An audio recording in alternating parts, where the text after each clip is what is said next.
Dear Boomers, yesterday we had a Boomers Cafe, Dear Boomers Cafe, and we focused on dreams and dream recall, but I forgot to record the call. I got booted off the main Zoom platform and had to go do the call on my iPhone, and I don't know how to record it from my iPhone.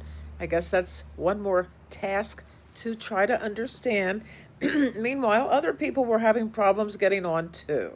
And we had to get everybody settled before we could get involved with the topic at hand. So everybody had a dream to discuss.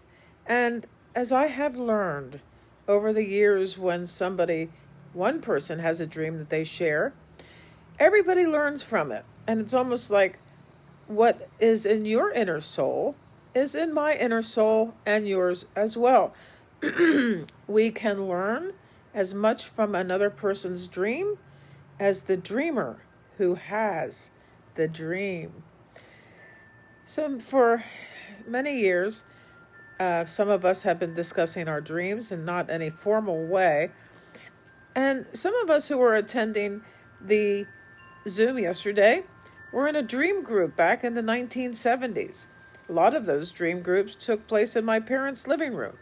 And my mother was a very, very esoteric, open-minded human being in all aspects of life. And my parents were also in the dream group. And sometimes we would go to 4 a.m. in the morning talking about our dreams, which really didn't settle well with my dad. My mom probably didn't mind as much, but he liked more of a settled lifestyle.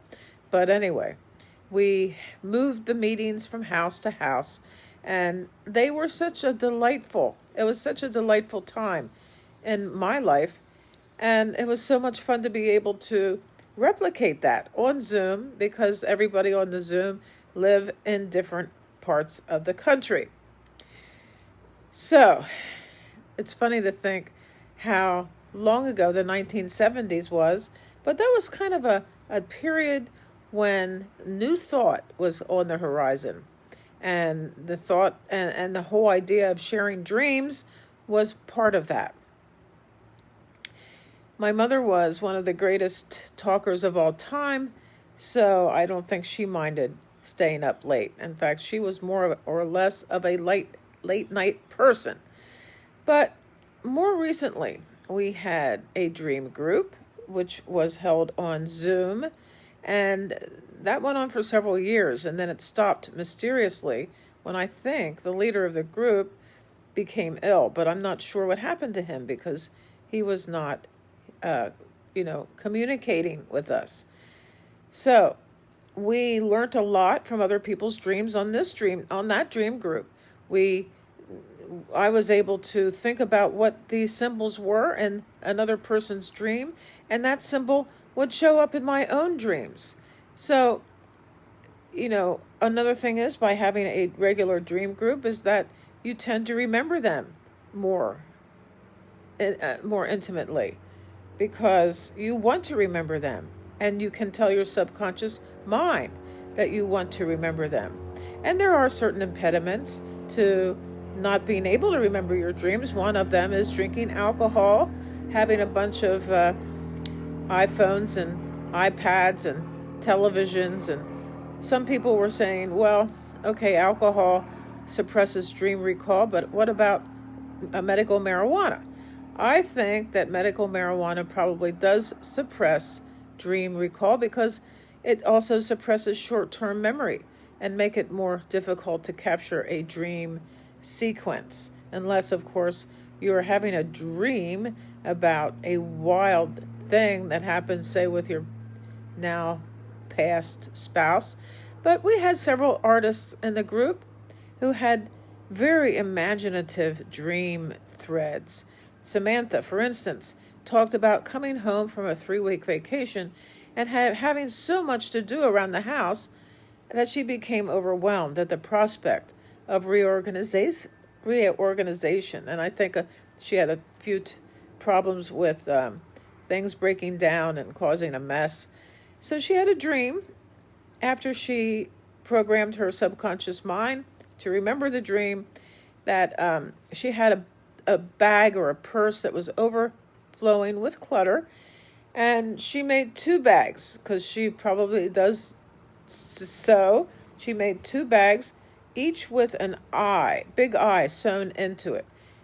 And to me, an eye represents the third eye, and that's what came to me. I don't think it came to her until I said it, which has the third eye has a special meaning to me and to others who were attending as well. And so the beauty of her being able to describe that third eye concept was helpful to all of us who use the third eye in our meditations. Another person described her perception that some dreams seem uninteresting and therefore not worth writing down. So upon reflection, all of us have the same experience with judgments like these. We judge that this dream fragment makes no sense, it's stupid, uninteresting, and mundane. So we vowed to make an effort to write down all of our dreams, even those that we have judged to be insignificant. And so we're going to write down all of our dreams, all of the dream fragments.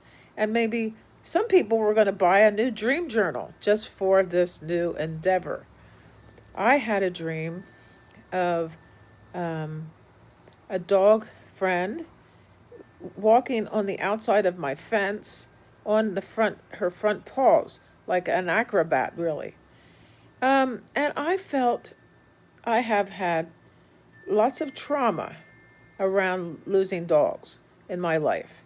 I'm not going to go into that here, but the dream elicited to me that loss that I experienced in the past at losing dogs in kind of cruel and unusual ways.